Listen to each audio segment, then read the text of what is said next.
to officially welcome you to cluster analysis, which is the last chapter of the semester. This is going to be the last chapter of this semester because on Monday, what we're going to next week is actually going to be our practice review, okay? The final practice review. That is what that's going to be our focus in the week ahead. Okay, so cluster analysis. How is this different from discriminant and classification analysis?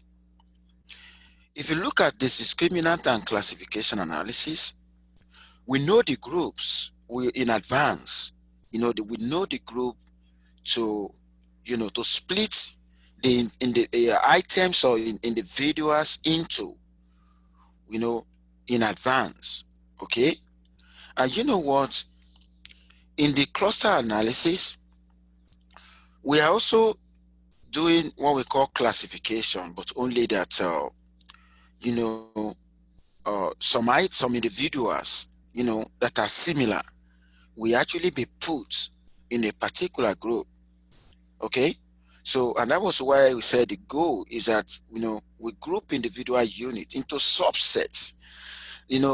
The cluster is just talking about that, okay, what I have in this particular group, they are not exactly the same people, but they possess, certain characteristics in common.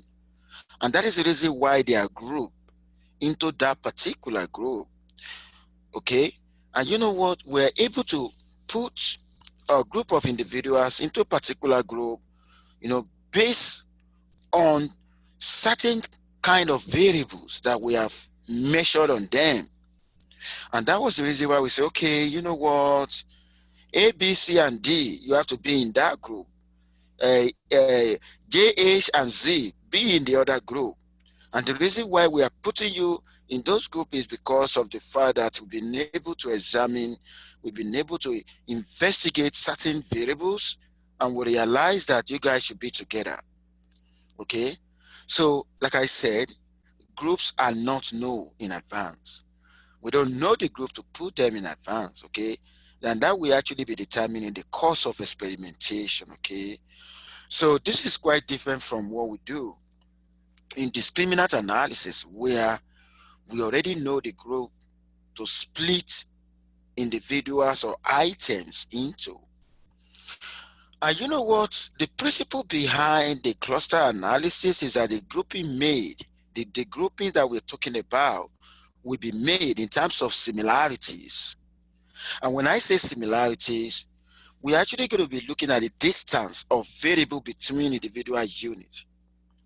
If the distance between me and you is very, very small, okay, then we are likely going to be in the same group because we know we are in a world where human beings are not exactly the same in terms of weight, in terms of any characteristics of interest. We are in a world of variation.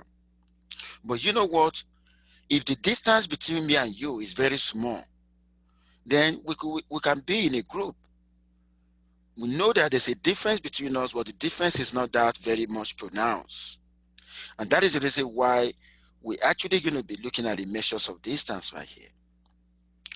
You remember at the start of this, at the start of the semester, that we talk about statistical distance, Euclidean distance, and stuff like that. The knowledge of that distance will actually be used in cluster analysis. Okay, in a situation, for you to have a distance to be equal to 0, then it means you are talking about the same individual. It's just like when you have a correlation. For you to have a correlation, between a pair to be 1, then you must be talking about the same variable. So in a situation where the distance is 0, then you are talking about the same person. Maybe you are looking at the distance between me and me. The distance between me and me is actually going to be 0. Okay, that's a perfect one. Okay, that's a perfect similarity. Okay, but you know what?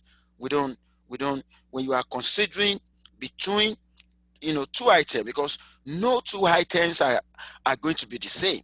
No two individuals are going to be the same. Therefore, distance exists. Only that distance varies. It depends on how close we are in terms of certain characteristics of interest. Okay, because of that, we actually going to be, we have some distance measures. Okay, and let me tell you this: if we have some set of variables, okay, measured on particular individual, and you also have another set of variables measured on certain uh, categories of individual. Okay, like for instance, let me use this as a typical example, because we actually want to compare two items at a time.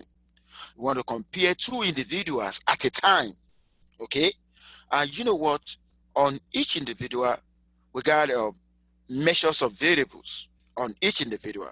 If you take a look at x1 up to xp, maybe that is a variable measured on me as a person. Okay, and this is another variable measured on another person. Okay, and at the end of the day, we can actually look at the distance between the x1 and the y1. you know be, you know if you measure my temperature right here, you got to measure the temperature of that person as well. Now, what is the distance between my temperature value and your temperature, and stuff like that?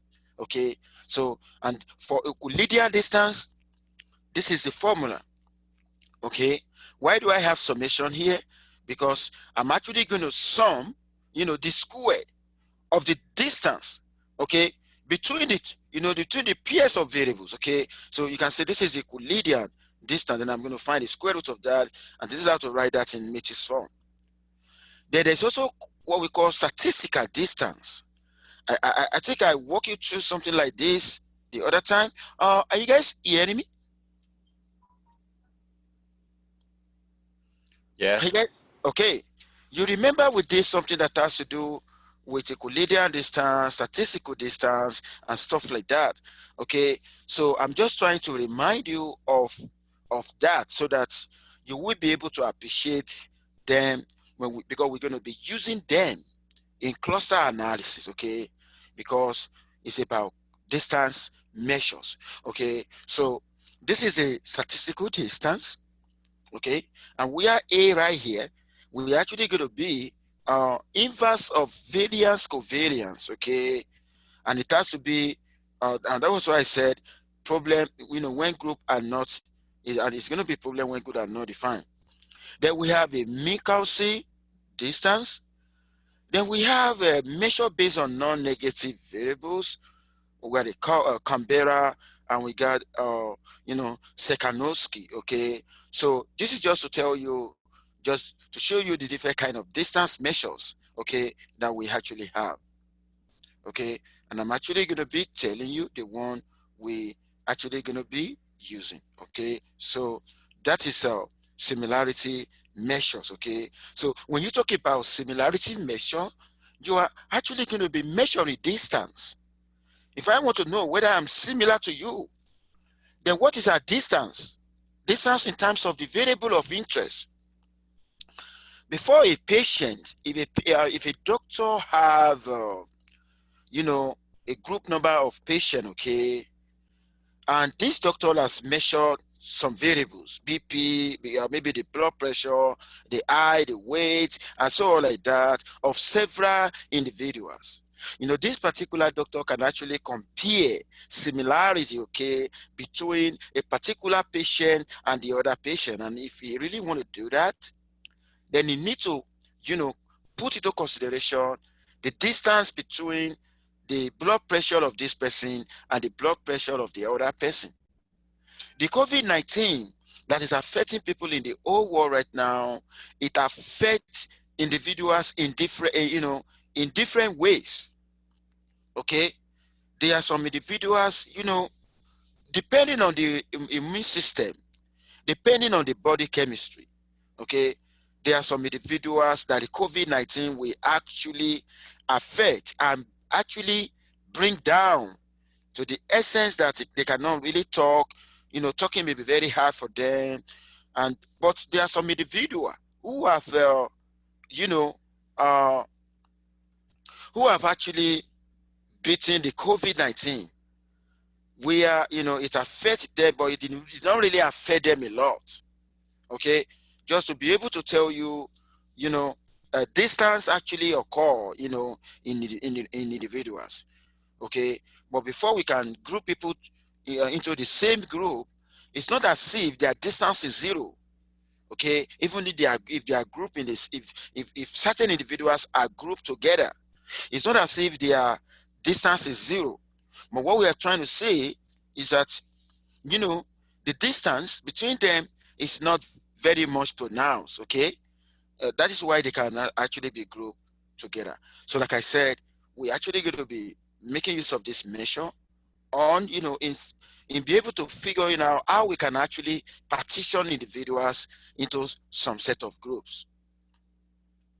Okay, if we really want to do that, there's something that we call similarity coefficient. But this time around, this is where we are talking about binary outcomes. What do I mean by binary outcomes? Okay, what I mean by binary outcome is just like the variables of interest. The variables of interest, okay, they are binary in nature, they are categorical. Okay, and you know what?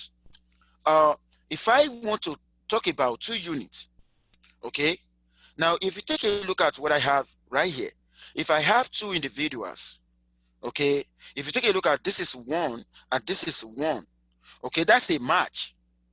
The number of that match, the number, the number of, if you're comparing two units, like here I'm comparing units I and K. If unit I is 1 and unit K is 1, 1 on 1, how many times do they have 1 and 1? Then the number of times they have that is A. How many times do they have 0 and 0? The number of times they have that is D. Okay? Now, if the number, so then it means the number of matches is A right here, is D right here. Then if I'm going to add that together, that would be A plus D. Okay? And that is, it means equal weight for 1, 1 and 0, 0 matches.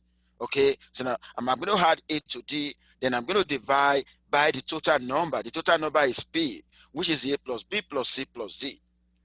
Now, if you take a look at 1 and 0, okay, if unit I is 1 and unit K is 0, okay, that doesn't match. And how many times does that occur? It occurs B times, okay? And we take a look at this one and say C, when unit I is 0 and unit K is 1, that occurs C number of times, okay? So if I were to be talking about, the number of time of, where matches does not occur, I'm actually going to be talking about B and C. Now, when you take a look at what I have, if I say double weight for matches, okay, the matches is in A and D, so you're going to multiply that by 2. Okay, when you're going to multiply A plus D by 2, okay, and you're also going to do the same thing in the denominator right here. Then you're going to have plus B and C, okay, because the double weight is actually going to go for matches. Then double weight for mismatches. Double weight for mismatches. Okay, if you take a look at what I have here, it's similar to this, but only that in the numerator, at the top of matches, we multiply by 2.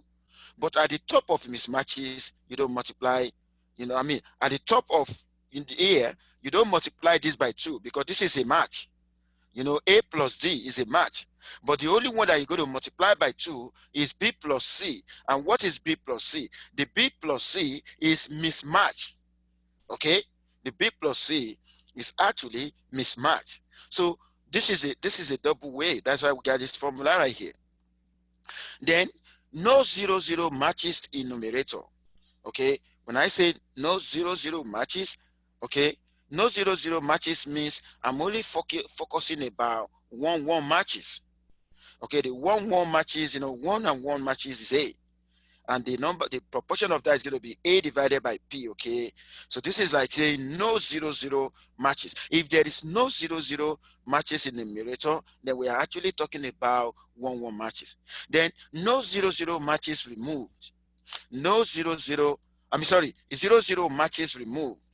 A 0, 0 matches removed is just that we're focusing on this guy here.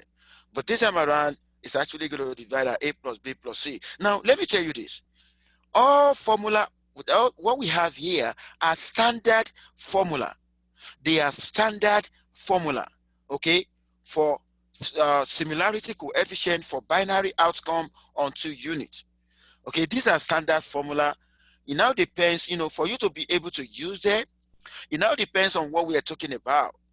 Okay, like this one now, 0, 0 matches removed, double weight for 1, 1. 0, 0 matches removed, double weight for 1, 1. Okay, so double weight for 1, 1, 1, 1 is A. Okay, if you remove a 0, 0 match there, you're going to multiply that by 2. And that is why we have got 2A here. And you know what? If you have 2A here, this is not going to be 2A. Why is it that we don't have a D? We don't have a D because D corresponds to the number of 0, 0. And we are told the 0, 0 matches have been removed. If the 0, 0 matches are removed, then it means you're going to double the weight for 1, 1. And that's why you have this one here. Now, is 0, 0 matches removed and double weight for mismatches. Is 0, 0 matches removed and double weight for mismatches. Okay, so it means in the numerator, you are not going to have anything that has to do with B because B is 0, 0. You have already removed that. You're actually going to, what you're actually going to have A. But if you double weight for mismatches here is going to be B plus C. You double that, it's going to be multiplied by 2. Then you're going to have A here. You're actually going to have A here. Okay. Now, if 0, 0 matches removed, and the ratio of 1, 1 to mismatches is going to be this. The ratio of 1, 1 to mismatches, okay? Because, 1, 1 is A, okay? Then the mismatches is actually going to be B plus C, okay? Until you get it now. So that is how we have this, okay? So these are formula. Okay, these are standard formula. The only thing is just that when we're given something like this, okay, and we ask you to compute all this, what you only need to figure out what is the appropriate formula that I'm actually going to use. Okay, that is what you just need to figure out, because an examiner can give you, something like this. An examiner asks you to compute from 1 to 8. Okay. Now, let us have an example right now. We want to have an example right now. The diversity of antiphad at 8 Canadian forts. Okay. Now, the variables that we're using is from X1 to X6. And you know what? They are all binary. What do I mean by binary? It's either it is 1 or 0, 1 or 0 in all of that. X1, it is equal to 1 if the number of artifact types are greater or equal to 48. So anything, otherwise, then it's going to be coded 0. Okay. So if you take a look from X1 to X6, they are all binary variable, which is going to be 0 and 1, 0 and 1. Okay. Now, when you take a look at this right now, okay, you're actually going to see for the fourth one, okay, for the first variable, okay, for the first variable, okay, it means it's 0. Okay, 0 means it is not 48. Okay, it's going to be less than 48. Okay, so that's that. I'm talking about the first fault, because this is data set that was collected. Okay, now for this still on the first fault, the second variable is 0, the third variable is 1, and 1. I'm sorry, the third variable. Yeah, the third variable is 1. Okay, and 1 means that it is greater or equal to 1005. The fourth variable, if you look at the fourth variable, is 0. The fourth variable is 0 means, it is actually going to be less than 10. So if you take a look at what I have here, a data set has already been collected, okay, and they are categorical. Is there anyone who doesn't really understand this data structure? Is there anyone? Is there anyone? Okay. Are you guys hearing me? Yes. Okay.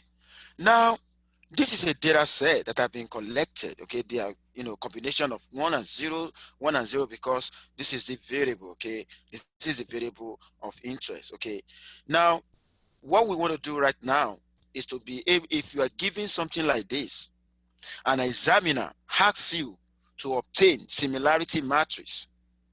How will you obtain similarity matrix? Now, similarity matrix is this. This is a final similarity matrix. But you know what? I'm actually going to go into the worksheet right now, and I'm actually going to show you how you can get all this. Okay? How we can obtain the similarity matrix. Okay? Now, give me 1 second. I'm actually going to have a new share.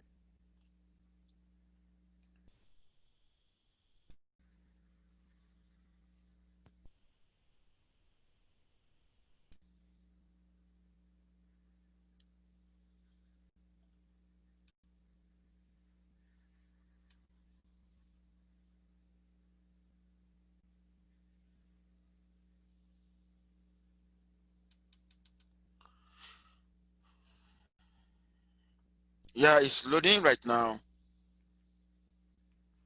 It's loading right now.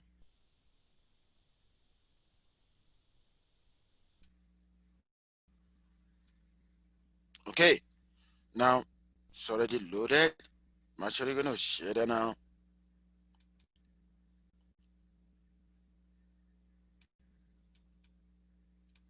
Now, I need you guys to confirm, because if are you guys seeing this right now?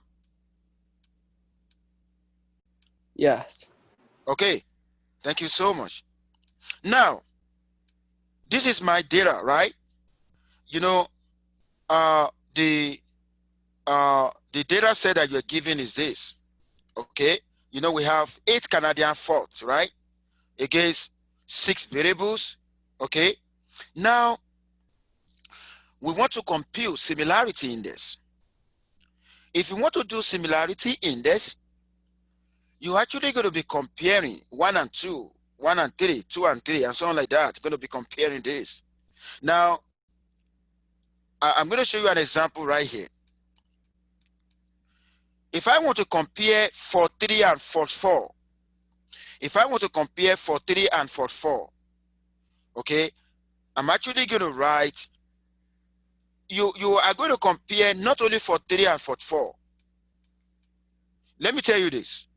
You're actually going to compare, you know, uh, 1 and 2, 2 and 3, 3 and 4, and so on like that, okay? That's what you're going to compare.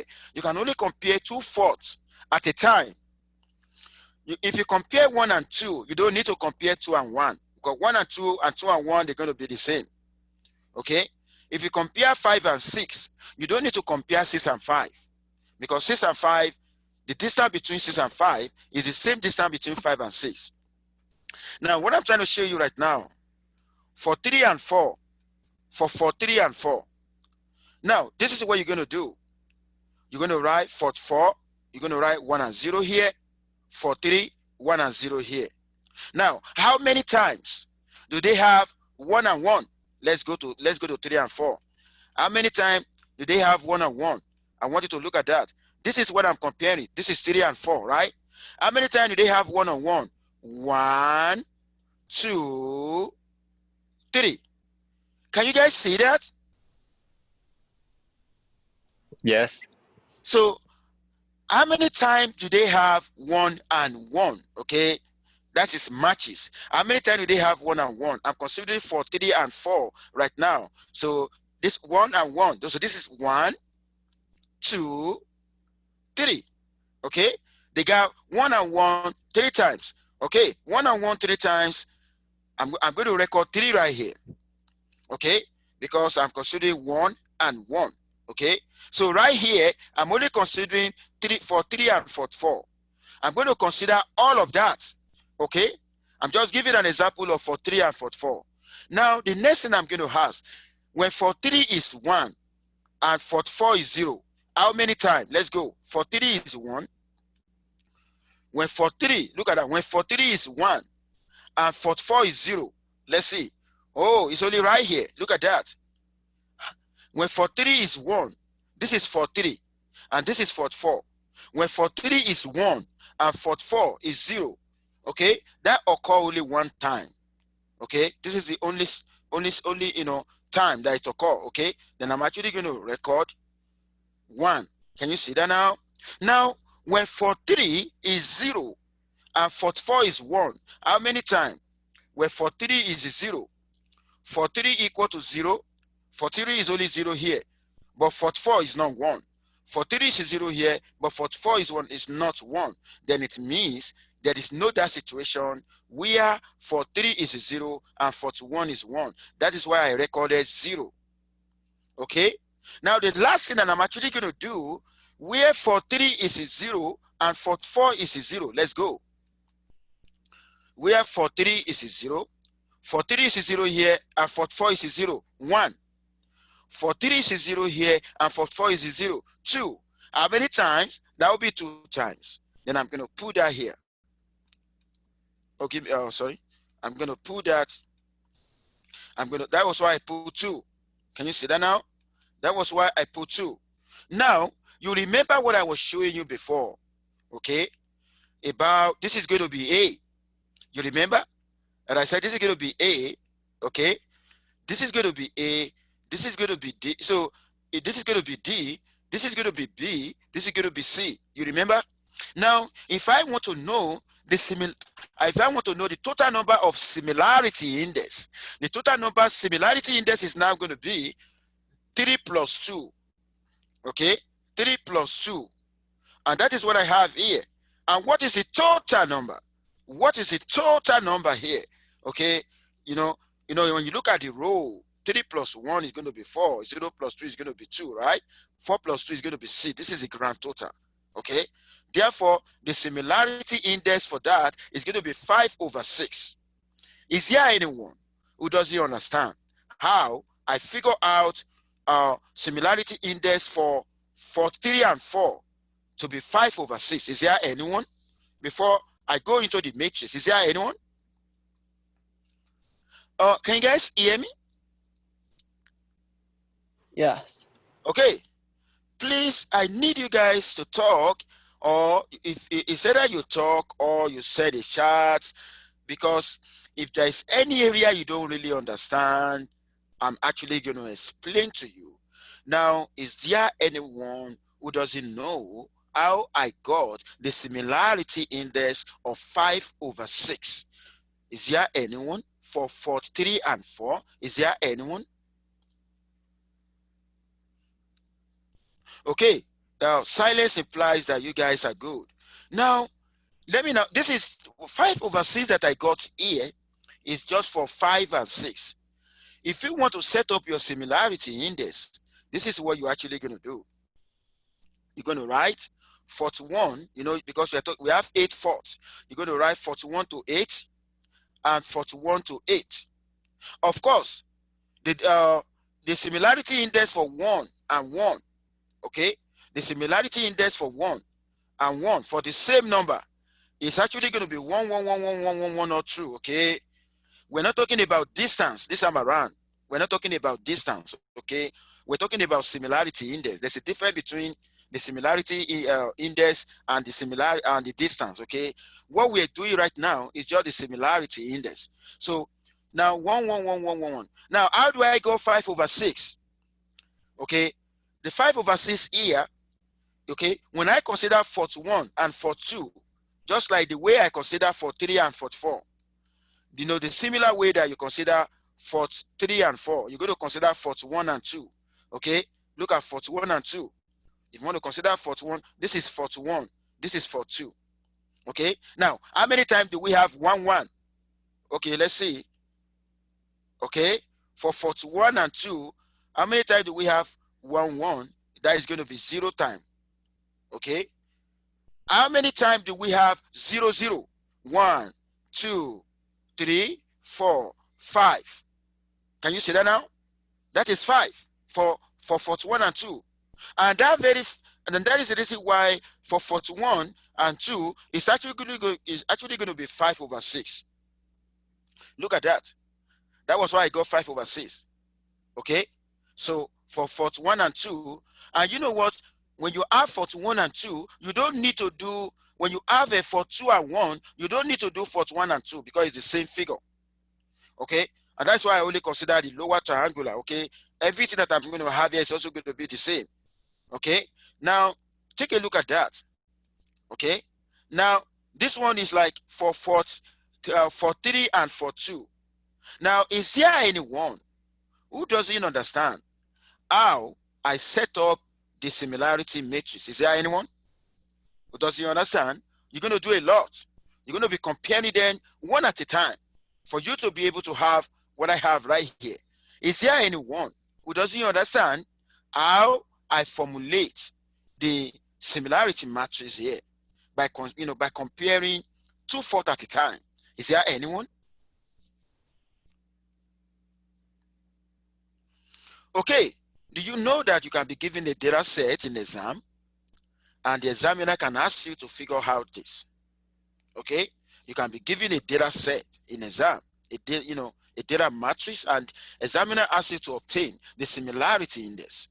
Okay, so what I'm trying to show you right now, this is the similarity index. Okay, the similarity matrix. Okay, this is the similarity matrix. Okay, now after having the similarity matrix, then you can look at the highest similarities. Those ones that have the highest similarities. Which of the pairs have the highest similarity? Okay, if you look at 1 and 2, look at 5 over 6. This is very close to 1. Okay, the 1 and 2 has the highest similarity. Okay, what about 1 and 6? Look at that. Look at 41 and 6. 5 over 6.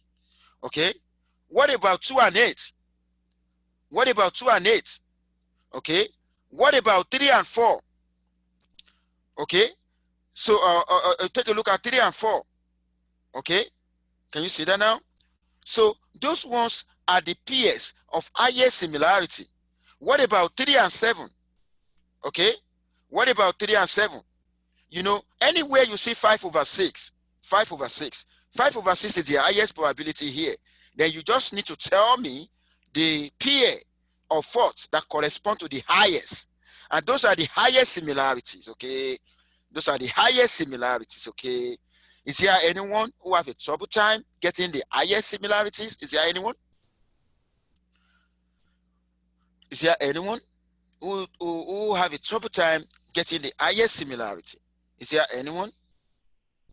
I want to know whether you guys are really, you are hearing me very well. I need you to send a chat to me right now. If you really understand what I've just explained now, say yes. If you really understand what I just explained now, say yes. Yes. Thank you so much. Let me read my chat. Okay, I get one yes. I'm still waiting for others because I want to move before I move forward. So if you understand what I just explained right now, say yes. If you don't really understand, say no, so that I'm going to re-explain. I only see one yes in my chat. And I'm waiting for others. Okay, I got another yes. Okay, so I'm waiting for others to comment. It's either if you don't really understand, do not hide your feelings, okay? It's either you said no, then I'm going to re-explain. The moment I got one no, just one no, I'm actually going to re-explain, okay? So I'm still waiting. Is there any other person that will say yes if you really understand? And if you don't really understand, then I have 6 participants, okay? It's only 2 that have responded. I'm waiting for others. You need to just respond by saying yes or no. Okay, yes, I understand what I've explained. No, I don't understand. Then I'm actually going to go back and re-explain. I'm still waiting. Can I have a quick question? Okay, so what is your question? Very quick. So like, in one of the previous slides, it says distance between pairs of units. In that case, that will be like only 2 units. But here, since it had 8 forts, so that will be 8 units, I guess. Yeah, in the one I explained to you, that one is just for comparing 2 units at a time. But since we got 8, we got 8 forts here, then we're going to look at the possible comparison of pairs, possible pairwise comparison. Does that make So we sense? have like 8 pairs or like even more. Exactly. We can have, in fact, you can have 16. You can have That's true. even more than that, but you can only compare 2 at a time. Does that make sense? Yeah, thank you. You're welcome. Okay, I think it means you guys are really following. You guys are really getting it. But you know what? If there's anyone who do not understand, do not hide your feelings. Okay. Now I've been able to get the highest similarities. Okay. I've been able to identify pairs with the highest similarity. Okay. Then if that will enable us to make a group. You know, I told you the other time, those who have something in common, they're actually going to be in the same group. Okay? That was a motive. The motive is that, you know, we actually want to classify. Okay? We actually want to classify. But you know what? We're actually going to use the idea of the similarities, okay, to put them in group. Now, if you take a look at 41 and 42, 46 and 48, okay? If you look at 41, 42, 46 and 8, you know, based on those ones that have similarities, you're actually going to, let's go back to the matrix, 1, 2, 6 and 8. If you look at, you know, the 41, 42, 43 and 8, you're actually going to see that because of the high similarity that, you know, that they shared. If you take a look at it, there's 1 here, there's 1 here, okay? There is 2 here, there is 2 here, okay? Now, when you take a look at what I have right now, then it's giving us a sense that 1, 2, 6 and 8, they should be in a group, okay? Why 3, 4 and 7? If you take a look at this, coordinates. If you take a look at this coordinates, okay, I can bring out 3 numbers from this coordinates. From this coordinate 1. Okay, let me do it like this. Coordinate 1, coordinate 2, coordinate 3, coordinate 4, coordinate 5. Now, when you look at coordinates 4 and 5, okay, they are just 3 numbers, 3, 4 and 7. Look at that, 3, 4 and 7. I can put them here, okay. If you look at coordinate 1, 2, 3, okay. If you look at coordinate 1, 2, 3, they share something together. Okay, 1 is here, 1 is here, 2 is here, 2 is here. Okay, now when you take a look at all of that, 1, 2, 6 and 8 is what I can figure out from this 3 coordinate. They're going to be in the same group. Okay, but you know what? If you take a look at what I have right here, there's nothing like 5 is not part of the highest similarity. Okay, if you take a look at 5, if you take a look at 5 right here, okay, look at 5 here. Okay, if you look at 5 up, if you look at 5 right now, you're actually going to see that 5 is not part of the highest similarity. Look at that, 1/6, 2/6. You know, look at, can you see that now? In this row, you don't have something like that. So, and that is the reason why we're thinking that 5 should be alone. Okay, 5 should be alone. If you look at all of this, if you combine all of that together, of course, you're actually going to have 8.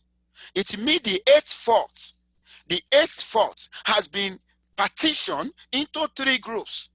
But let me tell you, we don't know that they're going to have 3 subgroups. By the time we start, we didn't know from the beginning. But in the case of a discriminant and a classification analysis that we did, we already know the number of groups, even from the beginning. But in a cluster analysis, we don't know from the beginning. Okay? So look at that. So if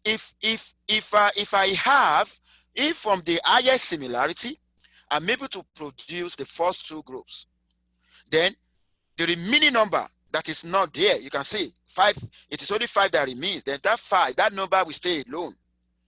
That number will stay alone. I want to say that again. If you take a look at what I have here, in all of that, 5 is missing. Okay, 5 is missing. That number is going to stand alone. Now, how do I got the first one right here? I got the first one because I'm seeing a connection between, between these three. There's a connection. 2 is here, 2 is here, 1 is here, 1 is here. I can bring all of that together. And if I want to bring this one together, it's actually going to be 1, 2, 6, 8. They're going to be in the same group. And if you take a look at this, 3 is here, 3 is here, then this group, I need to combine this. They need to be in the same group. And what I'm going to have is actually going to be 3, 4, and 7. And that's exactly what I have right here. And if you look at the last number, the number that is not here and is not also here, we actually stay alone. Okay, the number will stay alone. Therefore, we have succeeded in using the highest similarity to partition faults, the Canadian faults, into groups. Is there anyone who doesn't understand how I do this grouping? Is there anyone? Yes, Professor, I have a question. Okay, go ahead. Okay, so let's say if we have another font 9, also don't include 5/6. So if this font 9 should be included in the same subgroup with 5, or should be another separate group? Okay, can you say that again? If you have another 4, is it 4/6 or 5/6? 5/6. Oh, if you have another 5/6, and corresponding to what? Which pair? Oh, I mean, if another font 9 don't have 5/6, so I mean the same meaning like the font 5 we have now. So should it be included in the same subgroup with 5, or should be another subgroup? It should be in the same group with 5, provided that if they have. Now, let me tell you why I have to put this one here. You see 1 is here, right? And this is 1, right? Now, before that I have 1 here and I have 1 here, they're actually going to go together. But look at 2 here. There's another 2 here. Okay? Now, because I have 2 here and I have 2 here and I got 1 here and I got 1 here, all of that, even if 8 is not repeated, I only have 8 right here. Okay? But the fact that I got a number here and that number is also here, or I get a number here and that number is also here, they all have to be in the same group. Does that make sense to you now? Yes. Okay. Now, and if you take a look at these 2 coordinates, because I got a 3 here and I got a 3 here.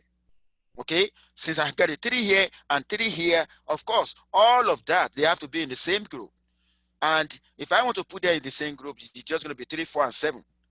Automatically, the other one, we don't, there's not going to be a situation whereby by the time you want to partition, you are not going to see a number appearing in more than one subgroup. It's not going to be possible. Okay. But you know what? We know we have a way to do this in R. Give me 1 second. I want to, my laptop is, let me charge it. I think it's not, give me 1 second.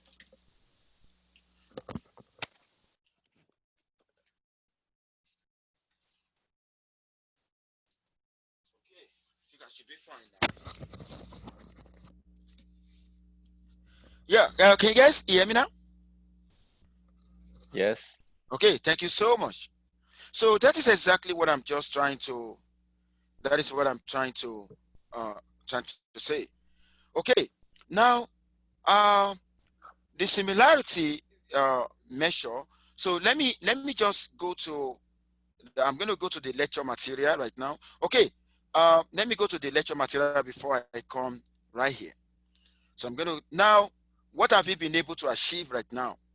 When you are given a data set, you can actually, you know how to obtain the similarity matrix. And from similarity matrix, you actually know how you can actually identify the highest similarities, okay?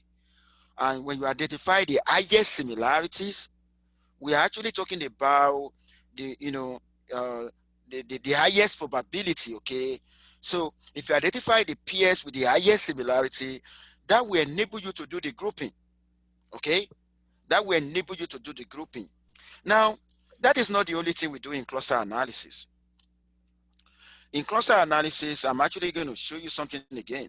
So which means, can you guys see can you see the lecture material right now? Yes. Okay, thank you for confirming that. Now, that is how we got that, and that is the grouping that we just did, okay? That is the grouping that we just did, that I just show you, okay? And I just show you in the worksheet, okay?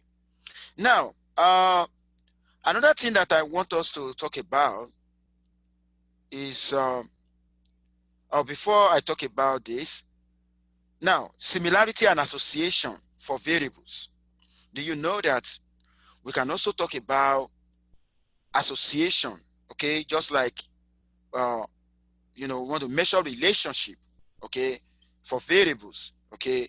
How do we do that? Like I said, you can only compare two at a time. Don't forget, I showed you before, right? We can only compare two at a time, okay? And I showed you this before. Do you know that I can ask you to find the mean, okay? The mean is just going to be a plus b over n. Mean of what? Okay, I can ask you to find the mean of, of a particular pair of the variable. Don't forget that we're doing two pair. We're doing one pair at a time, okay? That's exactly what we're trying to do. I just need to add the number of matches together, okay? The number of matches, okay? The number for 1, 1, the number for 0, 0. I'm going to add that together and divide it by the total, okay? And that is actually going to be the mean, okay? That is going to be the mean. And you know what? If that is the mean, 1 minus that, 1 minus the mean, okay? 1 minus the mean, we actually give you the one for mismatch, okay? The one for mismatch, okay? So now this is what I'm trying to talk about. This is the mean for x. This is the mean of y. Now the mean of x is a plus b divided by n, okay? A plus b divided by n. It means this plus this divided by n.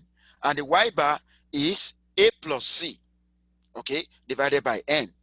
A plus, look at that, a plus b divided by n, a plus c divided by n. Can you see that now? Okay. Then 1 minus x bar, if you solve that, it's actually going to give you c plus d divided by n. Okay. That is 1 minus x bar. So when you get x bar, 1 minus that is going to give you the same thing as adding c to d divided by n. Okay. And you know what? If you want to do, you know how to find the x bar, you know how to find the y bar, okay?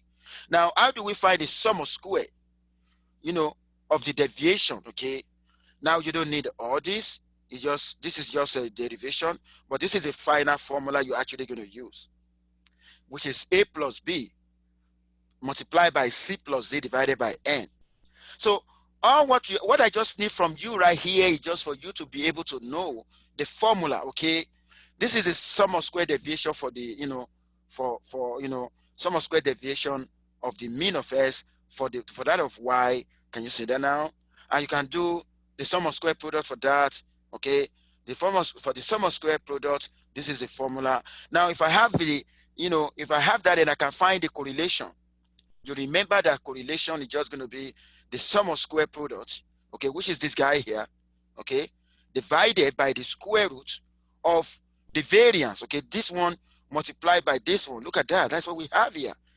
Because if you want to look at the association, okay, between the pair of variable, this is the formula, okay? This is the formula to figure out the relationship, the correlation, okay? Now, you know how to find the mean, okay? You know how to find the mean of x, the mean of y. You know how to find the sum of square. Do you know examiner can ask you to compute all this? The only thing you just need is just the formula. What is the formula do I need to use? If I want to find the mean, the average of that, this is it. For x. If I want to find that of y, this is the mean. If I want to find the sum of square, this is the formula that I'm actually going to use. All what I need from you is just to know the appropriate formula. Okay, that is what I'm actually showing you right here. Now, we want to go back to the Canadian fault. Okay, you know, based on what you did before, you already know your A, B, C, D. How do you know your A, B, C, D? I'm going to show you what you did before. To be able to know your A, B, C, D, I'm going to go back to this here, because you need to know the A, B, C, D for all the pairs. I'm going to go back to the worksheet right now. Okay. Now, can you guys see the worksheet again? Can you guys see the worksheet? Yes. Okay, thank you for that. Okay, so you know, you need to do something like this. You know, this is my A here. This is A, B, C, D.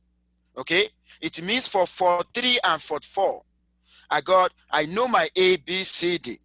For 1 and 2, you need to know your A, B, C, D. For 2 and 3, you need to know your A, B, C, D. In all of that, you need to know your A, B, C, D. Okay, I've showed you how you can get your A, B, C, D. This is A, this is B, this is C, this is D. Okay, now I'm going to go back to the lecture material right now. Now, we want to assume that you know your A, B, C, D. Okay, we want to assume that you actually know your A, B, C, D. Okay, now, for variable x1 and x2, okay, for x1 and x2. Now, if you take a look at what I have right here,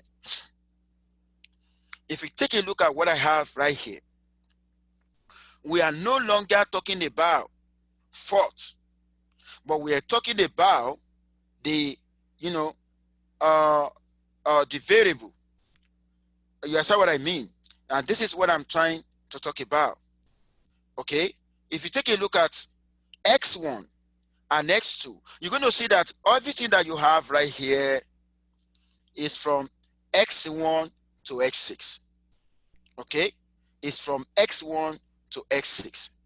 Okay, now if we want to talk about relationship, we're actually going to be talking about, the variables. Okay, now for x1 and x2, okay, for x1 and x2, okay, the variables are, the A, B, C, D are found to be 3104. For x1, when I compare x1 and x2, okay, and you know what, the moment when I compare s1 and s3, s1 and s4, these are the possible pairs that we can actually compare. Okay, now in each of the comparison, you're actually going to have your A, B, C, D. And of course, you can calculate concur. What is concur? Concur is actually going to be A plus D.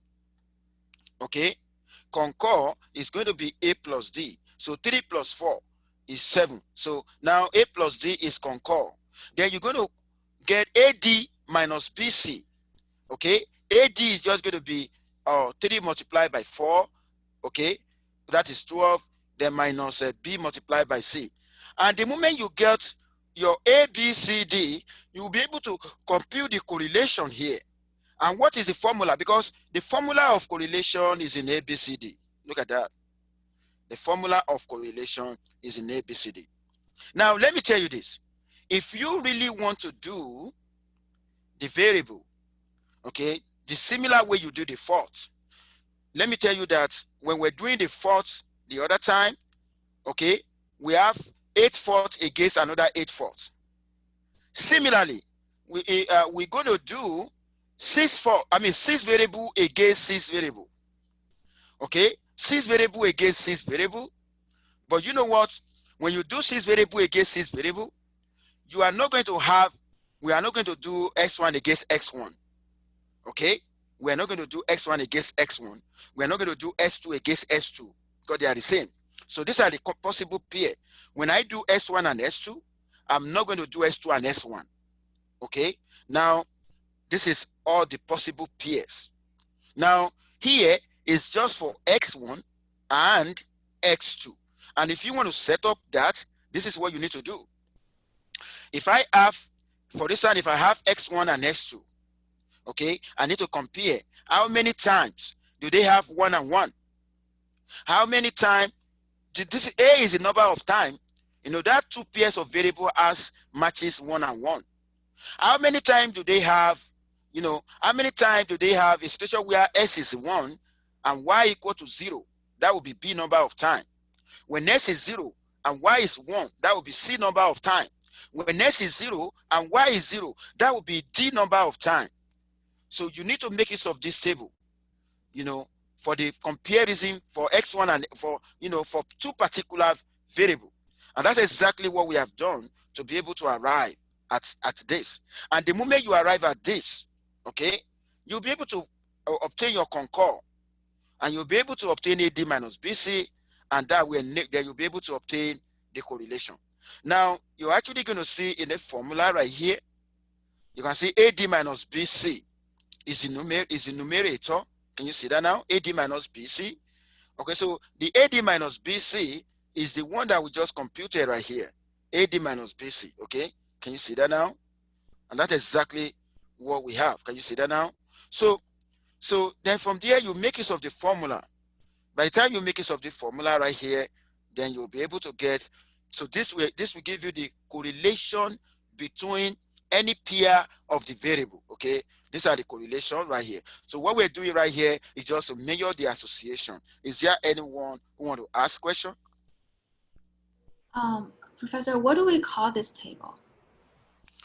You mean this table? Yeah. Yeah, this is a table of association among the variables. Okay, and this is a table of, when I say table of association, because the final point is getting correlation. Correlation is used to measure association, okay? Like 0.775 here is just telling us that is a correlation between X1 and S2 in terms of number of matches. Does that make sense to you now? Yes. Okay. Thank So you. that's a very good question. That was why I said we're looking at the similarity and association for variables. Okay. So it's like an association table. Is there anyone who want to ask question again? Is there anyone? Okay. I'm going to stop by 12:30 because I have office hour by 12:30. So we got 12 more minutes. Okay. Now, if I have that right now, if we're not able to finish this today, there's no problem. We can finish that on Monday because we have next week for your exam. Okay. You have next week. So this is the last topic. Okay. I want to believe right now a good number of you, you'll be able to obtain, how to set up this table. Okay. And don't forget that you're going to be given the data before you can actually do that. Now, another thing that we want to talk about is hierarchical clustering method. Okay. In the hierarchical clustering method, we actually want to, number one, we have what we call the agglomerate method. We're actually going to begin with individual units of variable and combine until a single cluster. Okay. We're going to begin with so many people, so many units. And at the end of the day, we're going to be doing that. We're going to be going sequentially. So I'm going to walk you through this, approach. It's very, very, very essential. And we also have a linking strategy for combining cluster, where we're going to make use of the single linkage. And in the single linkage, we're going to look at the minimal distance. We're going to look at the maximal distance. And then we're going to look at the mean distance. Please, these three things are very essential. And you know what? These three things are very, very essential. For single linkage, we're going to use a minimal distance object in cluster. For complete linkage, we're going to use a maximal distance. Then for average linkage, we're going to use a mean distance. I'm actually going to be walking you through this one by one. And in the end, we're going to generate a chart after we have succeeded, after we have succeeded in putting a hierarchical cluster in place. We call that chart dendrogram. Then you're actually I'm going to walk you through this one by one. Okay, take a look at this. We want to have an example on 5 WNBA players. There are 5 of them that we actually want to consider over 3 variables. Okay, 5 of them, you know, one is Angel, the other one is Parker, Moore, and so on like that. There are 5 of them. And over 3 variables: rebounds, assists, okay, points. So rebound, assist, points, and all this each per 36 minutes played. Okay, we got 3 variables. Now this is the data set. Okay, A here is for the first player. C is for the second player, third player, fourth player, fifth player.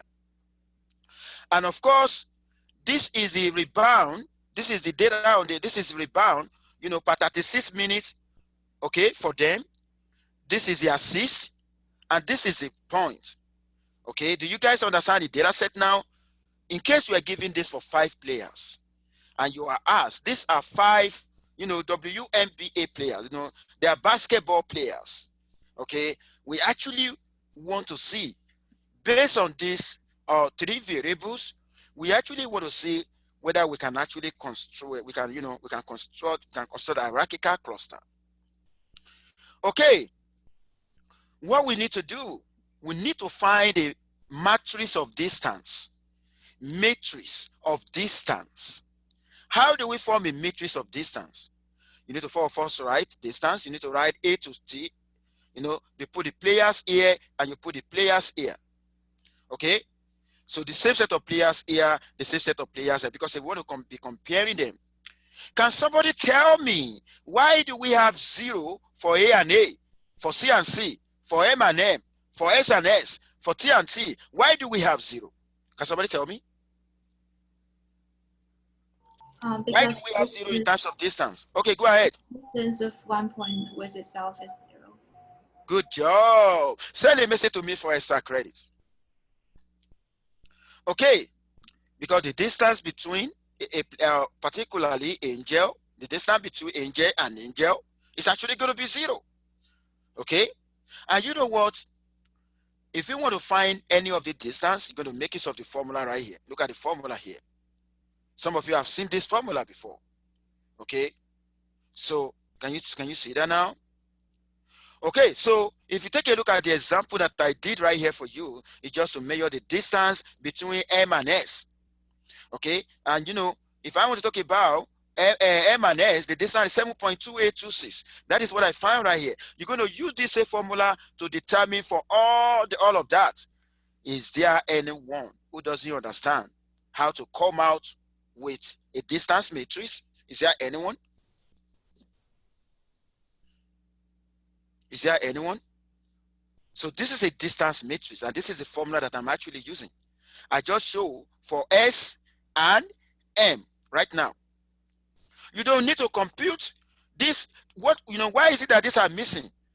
Because for if I have A and M, for instance, okay, or let me give this an example. If I have C and M is the same thing as M and C.